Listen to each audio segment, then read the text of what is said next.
Welcome back, Whalers fam, to part two of the Tampa Bowlers Tour that we did on Sunday. Um, so I guess to recap everything that's gone on, my average is 164. We had a 140 in game one, 236 in game two, and 147 in game three. And you're also seeing a slight recap of that in this intro. My arsenal on the screen as always as well. So yeah, this video is going to feature games 4 and 5, so the rest of the tournament will be on this video. After game 3, obviously, we had a 147, so you know when we bowl under average, you're more likely to drop in the leaderboard, and you're going to see where we drop to going into game 4 very shortly. So yeah, for those that don't know, this is a sweeper, so we move lanes after each game. So in this game, it'll be the end lanes coming up, 43 and 44, and then we're gonna walk across the bowling alley to 25 and 26 to finish the tournament. So that'll be what gets featured in this video. So the rest of it will be today. Also, feel free to check out our shorts on the channel. I greatly appreciate it. We just started posting some of the first videos, clips on the channel. Feel free to check those out. They're just recaps of what you've already seen, but in much shorter form. We also did just hit 400 subscribers on the channel, so thank you for your support there. I appreciate it a lot as our bowling journey continues on.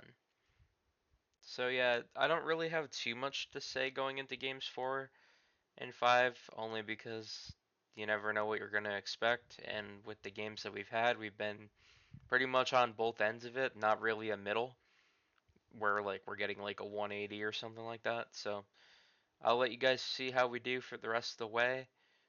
Same situation, you'll see Mark and Jason as well in some of these clips. So yeah, just sit back and enjoy. Thank you for your support on the channel, and let's finish off this tournament. Here we go.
Alrighty, so game 4 is looking great the whole way through. We don't see anything ridiculous. We're still clean, most importantly. We're in the 8th frame now. Our score is okay. I mean, we're kind of feeling like it's going to be a mid-level game that we were talking about in the intro. But we just got to keep rolling here. Ball to the 10 pin once again. Or no, I don't think that was a 10 pin actually. I think that was the 6. But anyways, um, into the 9th frame now. Ball's looking good through the middle. We strike here to have a good start at a decent 10th frame. Jason's going to go up here and he's just filling in. Jason finishes with a 176, and then Mark's turn to fill here as well. They didn't really strike as much this game, but they got some good spares.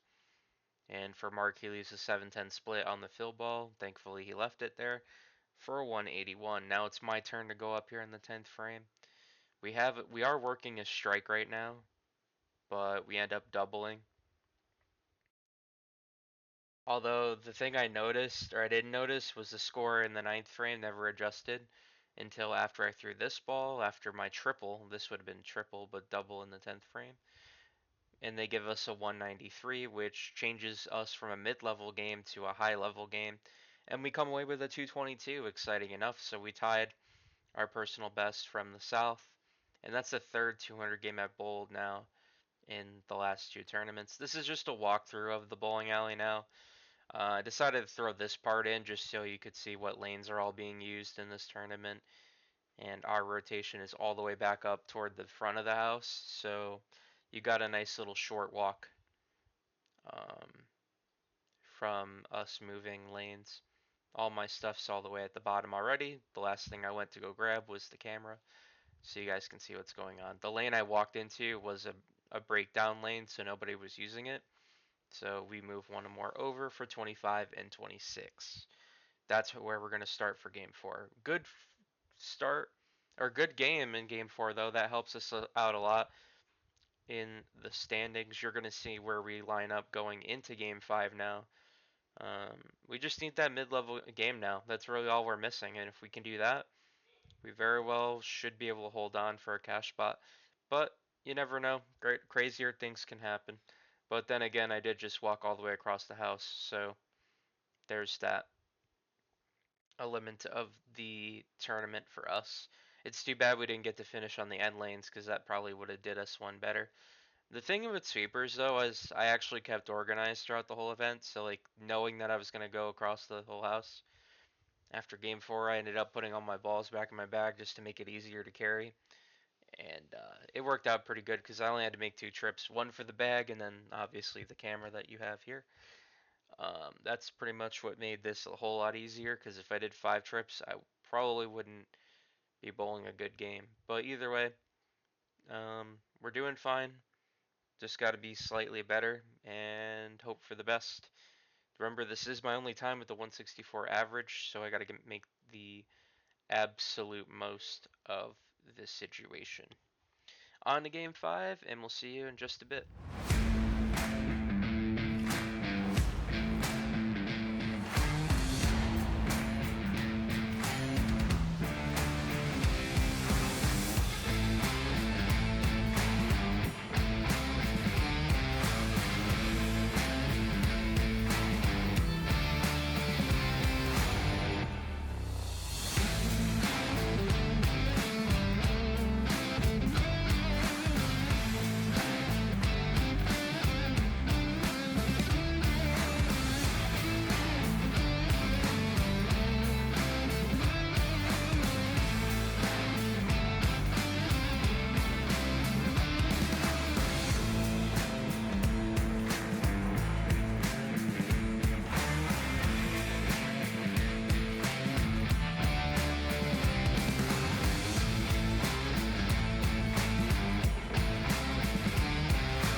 Alrighty, so at this current moment in Game 5, we have a very tough, brutal open in the first row where we miss a 10 pin. So pretty much our job the rest of the way is to try not to open again. Another spare here that we've seen quite a bit. This one was like a gamble. I thought I missed that one, but I actually got it, but barely. I don't know. Some act of God pushed it down, so we're gonna stay lucky for that. As you can see, I am having to spare a lot here, so there's a lot more pressure here. Because even though it's not striking, we gotta stay sharp. This leave I actually hate the most, but we knock it down, thankfully. We got Jason up here who is not having a better game as well. He's a little bit further behind us in the order at the moment of the leaderboard. Anyways, on to the 8th frame now. Once again, we got a spare, so we haven't really thoroughly adjusted to this lane. And with time running out, it's going to get tougher. But nonetheless, we get another spare. So for now, we're perfectly somewhat fine. But it can go south quick. Mark is going to strike here. He's had a couple more strikes this game, trying to get close as he can to his average. Our turn goes now, and I accidentally dropped the ball. It ends up in the gutter, and we're forced to take a fill here. And on this fill, we end up getting 7 pins, so this is a very crucial open, very late in a 5th game, where we need as many pins as possible. So that one's going to cost us quite a bit. Jason's back up here. He'll strike up as soon as I walk off.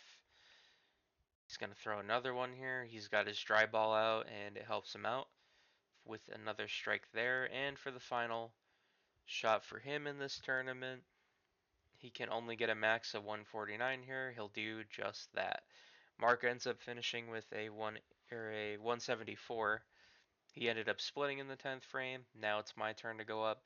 Sadly, this strike should have came last frame, but it doesn't, which makes that open even worse for us. The only thing we can do now is just throw some decent shots in there. We leave 2 extra pins, or 1 extra pin up here. This is our final shot, which is a spare. We're going to take down the spare completely and finish with a 159, only 5 pins off that 164 average. So the only thing we can really do is try to get lucky and hope to God everybody else had a bad game. If not, we very well may have just missed out on an opportunity to get something from this tournament. But I mean, either way, we were above average in 2 games, and those 2 games were high games. This one's I guess you could say it's kind of middle. There's just not enough, in my opinion. But the games that we have the lower scores, all of which came from where we started on the left lane. Games that we start on the right lane, they're higher scores. I don't really know what to say about it. It's just the way it happened to play out. Don't really understand it much, but we do have a good total at least, so we just got to bank on hoping that our handicap total is enough. On to the recap now. As you can see, we had 904 scratch and 1,154 total. We end up 84 pins over our average on scratch. The final standings, I finish in 10th place, just 2 positions off of a cash spot. So if I didn't have the gutter, I probably would have gotten the top 8. Jason's going to come home in 19th, 51 down, and Mark is 37th, down by 169. What's up next for us tournament-wise is our Turtles 9-pin no-tap coming up in August, where I revisit Langlo South. Coolwick in August should be back at our home center, so I don't really know what team I'm going to be on yet, but I typically find out the week of who I'm going to bowl for. And then we'll be back in this tournament right here in September with our higher average. So we're going to run it back again and see if we can try to somewhat keep the standard. But we bowled a very solid amount of pins over that average that we were given. I think that's almost consistent with 180. It's somewhere around there though, when all of it shook out, I'm pretty sure. But if you guys like the content in our tournament videos that we just dropped, make sure you like both the videos. Maybe share the videos just a smidge. Just a smidge. Don't go too crazy. Um, and feel free to subscribe to our channel. It helps us out a lot. We just hit 400 as I mentioned in the open. Next video is going to be Monday Night Trios. We're going to be bowling 24 hours immediately after this tournament, so you're going to see how I handle that in just a couple of days' time. So that's all I really got to say. Our Evo did a solid job today, though. I can't really complain with the result. It did what it needed to do. Obviously, we're running the ball till it doesn't work for us anymore, so that's kind of the name of the game. I will see you guys on the next video. Take care, Rollers fam, and see you all very soon.